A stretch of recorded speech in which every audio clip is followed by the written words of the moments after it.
Hello students, this is Neera Sharma, English lecturer from Bhagwanti Saraswati Vidya Mandir Inter College, Muzaffarnagar. Today we are going to read a new poem for class 11th, The Voice of the Rain by Walt Whitman. Walt Whitman was a 19th century writer and poet. He was born in 1819 and died in 1891. He was a very good poet, very expert poet. He also used his hands in other literary devices. For this poem, The Voice of the Rain, we are going to start with the title of the poem. The title of the poem is The Voice of the Rain, means बारिश की आवाज़. बारिश की आवाज़ नहीं है ये voice होता है जो ह्यूमन बीइंग बोलते हैं और साउंड होती है आवाज़ किसी भी चीज़ की. तो ये वॉइस है, वॉइस ह्यूमन बीइंग की होती है. तो रेन की वॉइस यहाँ बताई जा रही है. रेन की वॉइस मीन्स रेन को पर्सोनिफाई किया जा रहा है. Rain is personified in this poem. Rain is telling something to the poet in this poem about its cycle. Rain has a cycle. For this, showing this cycle, I have drawn this diagram. This diagram shows that water lives in the earth or in the sea, and it changes its form continuously. It changes in the form of water vapors. It evaporates from the sea and from the earth continuously, and after going up in the sky, it condenses, and in that form it becomes clouds.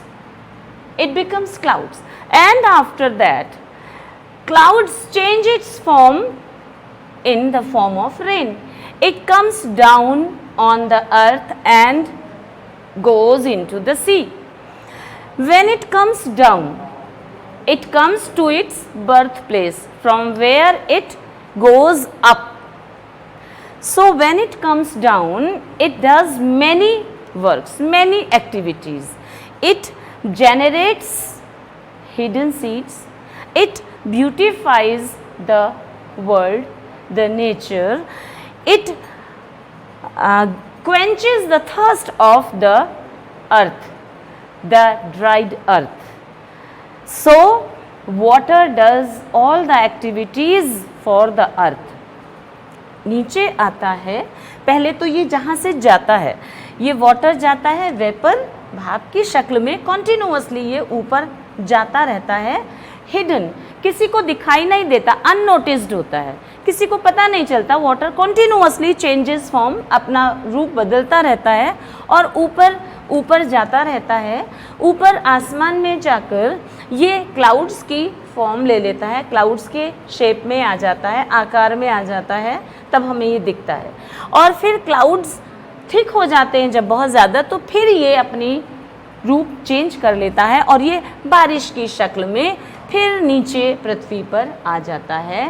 पृथ्वी को quench करने के लिए, पृथ्वी को beautify करने के लिए, जो सूखी धरती है उसको हरा भरा करने के लिए, और जो सबसे इम्पॉर्टेंट है, जो हिडन सीड्स होते हैं पृथ्वी पर, उनको फिर से लाइफ देने के लिए. तो नया जीवन भी इसी से स्टार्ट होता है. ये साइकिल कॉन्टिन्यूअसली चलता रहता है. यही इस साइकिल के थ्रू, ये साइंटिफिक प्रूवन है ये, और यही पोएट ने इस पूरी पोएम में यूज़ किया है. So we start reading the poem. And who art thou, said I to be to the soft falling shower, which strange to tell gave me an answer as here translated. I am the poem of earth, said the voice of the rain. Eternal, I rise impalpable out of the land and the bottomless sea, upward to heaven whence, vaguely formed, altogether changed and yet the same, I descend to lave the draughts, atomies, dust layers of the globe, and all that in them without me was seeds only, latent, unborn. And forever, by day and night, I give back life to my own origin and make pure and beautify it. After that, there are two more lines that we shall read when we have read this whole poem, and I describe the poem now. And who art thou? Poet, बारिश, हल्की हल्की बारिश पड़ रही है। Poet बारिश से पूछता है, हु आर्ट दाउ, तुम कौन हो। ये वर्ड्स मीनिंग्स इसके जितने भी हैं यहाँ लिखे हैं, फिर भी मैं आपको एक्सप्लेन करती हूँ। Who art, art and thou are archaic words, old fashioned words, they are not used in modern English. Art is used for R, thou is used for you. One more archaic word is there. Let us find out this word. This is whence. Whence is not used in modern English. The meaning of whence is from where. So these three archaic words are used in this poem. Come to the poem now. And who art thou? तुम कौन हो? Said I to the soft falling shower. I means the poet. The poet sees the rain and asks the rain, who are you? तुम कौन हो? उससे बात कर रहा है. And the rain answers in the rest of the poem. Which strange to tell, जो कि बड़ा अजीब लगता है, कभी सुना नहीं बारिश को बोलते हुए, जवाब देते हुए, लेकिन बारिश ने जवाब दिया। अभी शुरू में मैंने बताया था आपको, the poem is totally personification. Poet rain से बात कर रहा है, रेन तो ह्यूमन बीइंग नहीं है और रेन जवाब भी देता है, तो ये पर्सोनिफाइड है पूरी पोएम। तो रेन एक ह्यूमन बीइंग के तरीके से जवाब देती है। Which strange to tell gave me an answer. Poet खुद कहता है कि मुझे बड़ा विचित्र सा लगा, लेकिन फिर भी उसने मुझे जवाब दिया। As here translated, जो कि जैसा उसने जवाब दिया वो सब यहाँ बाकी पोएम में उसका ट्रांसलेशन है। I am the poem of earth. Rain कहती है कि मैं अर्थ की पोएम हूँ। अर्थ की पोएम, अर्थ जैसे एक कवि होता है, एक राइटर होता है, कुछ लिखता है, वो जो लिखता है वो उसकी क्रिएशन है। जो पोएट लिखता है वो पोएम कहलाती है, गीत कहलाता है, कविता कहलाती है। और जो अर्थ है, अर्थ से वाटर निकलता है, वो उसकी कविता है। तो वो अपने आप को अर्थ की, पृथ्वी की कविता बताती है, rain. Said the voice of the rain, ऐसा रेन ने मुझे कहा। बारिश की आवाज़ से मुझे ऐसा समझ में आया कि उसने मुझे कहा है, मैं पृथ्वी की कविता हूँ। Eternal I rise impalpable but of the land, out of the land and the bottomless sea. Eternal means continuously, I rise, I means बारिश, बारिश मतलब पानी। ज़मीन से पानी भाप की शक्ल में लगातार ऊपर की ओर बढ़ता रहता है। हेवन यहाँ पर स्काई के लिए यूज़ किया गया है, आसमान की ओर बढ़ता रहता है। और whence, whence means from there, जहाँ से vaguely formed, vaguely means not clearly, अस्पष्ट रूप से वो फिर से अपनी शक्ल बदलता है, उसकी फॉर्म चेंज होती है और वो क्लाउड का रूप ले लेता है। वाटर पार्टिकल्स कंडेंस्ड फॉर्म में आ जाते हैं और वो क्लाउड बन जाता है, जैसा मैंने आपको उस वाटर साइकिल के पिक्चर में भी दिखाया अभी। All together change, all together means completely, पूरी तरह से बदल जाता है। पानी की शक्ल पानी की रहती ही नहीं है। एंड येट द सेम, लेकिन शक्ल बदलने के बावजूद वो बिल्कुल सेम रहता है। सेम से मतलब वो है तो वाटर ही, उसकी फॉर्म ही तो चेंज हुई है, वो फिर फॉर्म चेंज करके फिर वाटर की फॉर्म में नीचे आना है। आई डिसेंड टू लेव the dots, descend means come down, वापस बादल में से फिर वो बारिश बनकर डिसेंड नीचे आ जाता है। टू लेव द ड्रॉट्स, लेव मीन्स वॉश, टू बेद नहलाने के लिए, धोने के लिए। द ड्रॉट्स, ड्रॉट्स मीन्स सूखी बंजर ज़मीन। ऐसी ज़मीन पर पानी आता है तो क्या होता है, लोग खुश होते हैं, हरियाली आती है, हरा भरा जीवन हो जाता है, लोगों को जीवन मिलता है। तो पानी का यही काम है।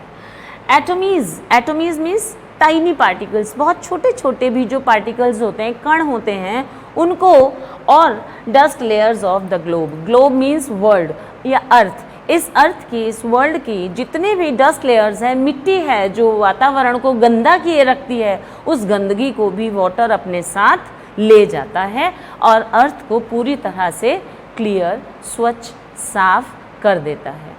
और उसके बाद जब मिट्टी में पानी जाता है तो और क्या होता है, वो नेक्स्ट लाइन में, and all that in them without me were seeds only, और उस पृथ्वी, उस धरती, उस मिट्टी के अंदर जो कुछ भी होता है वो मेरे बिना, क्योंकि जो बीज होते हैं सूखी धरती में बीज बिल्कुल नहीं पनपते, जब उनको पानी मिलता है तो उनको लाइफ मिलती है, उनको जीवन मिलता है। वो सीड्स जो लेटेंट होते हैं, लेटेंट मीन्स हिडन, छुपे हुए, ऊपर से तो पता नहीं चलता किस ज़मीन पर कौन से बीज हैं, और अनबॉर्न, और उनकी अभी वो पैदा ही नहीं हुए, वो सूखे पड़े हैं, सूखी बंजर ज़मीन में दबे हुए हैं, उनको जीवन देती है वो बारिश जो आती है नीचे, जो उन्हें छूती है, उन्हें नहलाती है और उनमें प्राण फूंक देती है, और इस तरह से वो ज़मीन को, धरती को, बीजों को, मनुष्यों को जीवन देती जाती है।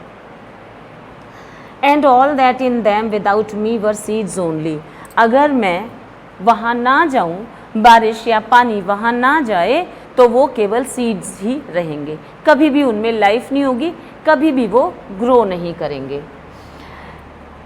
आई give back life to my own origin, और इस तरह से मैं अपने ओरिजिन, अपने स्रोत, अपने स्टार्टिंग पॉइंट को मैं नया जीवन देती हूँ।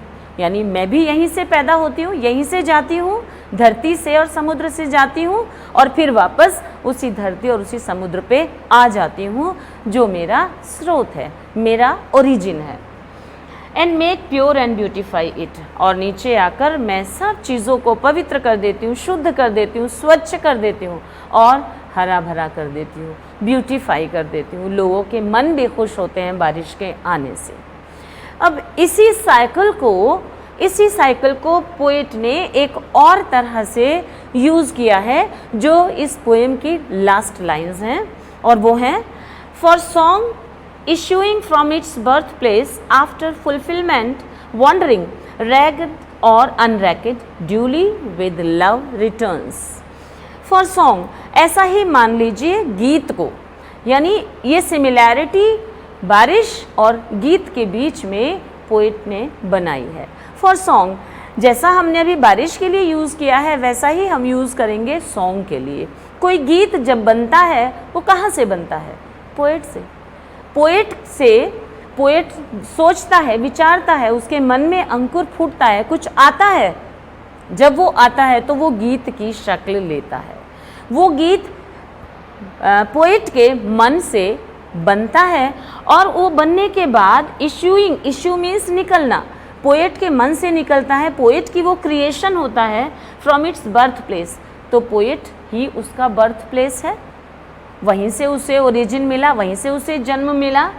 आफ्टर फुलफिलमेंट, और फुलफिलमेंट मीन्स अचीवमेंट, जब सॉन्ग कोई बनता है या कोई सिंगर उसे गाता है तो वो जगह जगह परफॉर्मेंस देता है, लोग अलग अलग तरह के लोगों तक उसकी पहुंच होती है, लोग सुनते हैं, उसे प्यार करते हैं, उसे पसंद करते हैं, और जब ऐसा होता है तो जगह जगह वो वॉन्डरिंग मीन्स घूमता है। वो गीत जैसे बारिश पूरे ब्रह्मांड में पूरे घूम के नीचे आती है, ऐसे ही वो पोएट का गीत पूरे जगह घूम घूम कर आता है सभी लोगों के बीच।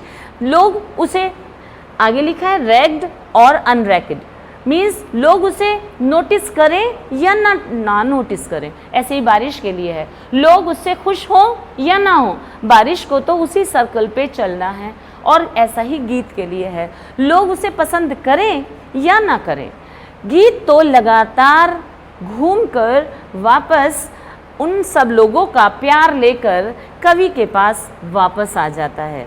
तो जो यही उसका अवॉर्ड है, जो लव, जो रिवॉर्ड है, वो यही है उस पोएट के लिए, उस सिंगर के लिए जिसने वो गीत गाया है। जब उसको एप्रिसिएशन मिलता है, जब उसको अवॉर्ड मिलते हैं उसके, तो वो उसका रिवॉर्ड होता है और वापस वो फिर अपने बर्थ प्लेस पर आ जाता है। जैसे ये बारिश वापस अपने बर्थ प्लेस पर आ जाती है, अपना पूरा सर्कल, पूरा साइकिल करने के बाद, लोगों को खुश करने के बाद, लोगों को जीवन देने के बाद, हरियाली देने के बाद, लोगों का जीवन चलाने के बाद, नए नए अंकुर फूटने के बाद, वो सब सर्कल पूरा करके वापस आती है। और ये जो नया जीवन देती है बारिश, यही उसका रिवॉर्ड है, यही उसका अवॉर्ड है। जैसे गीत का अवॉर्ड है लोगों का प्यार, या जहाँ उसे एप्रिसिएशन मिलता है, इस तरह से वो गीत वापस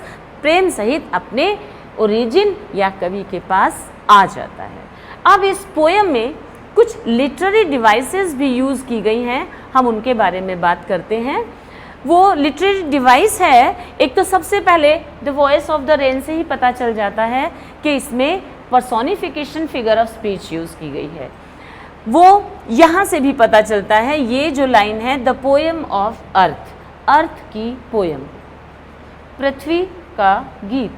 पृथ्वी तो कोई ह्यूमन बीइंग नहीं है, उसका तो कोई वो तो किसी चीज़ को पैदा नहीं करती है, लेकिन उसमें से, पृथ्वी में से जो पानी है, पानी ही पोयम है। पानी पोयम है तो यहाँ एक और फिगर ऑफ स्पीच आ जाती है, मेटाफर। पोयम को पानी बताया गया है, अर्थ की पोयम होती है कवि की, अर्थ में होता है पानी, और पोयम को पानी के रूप में बताया गया है, फॉर्म में बताया गया, दोनों में सिमिलैरिटी बताई गई है। तो इस तरह यहाँ मेटाफर फिगर ऑफ स्पीच हुआ।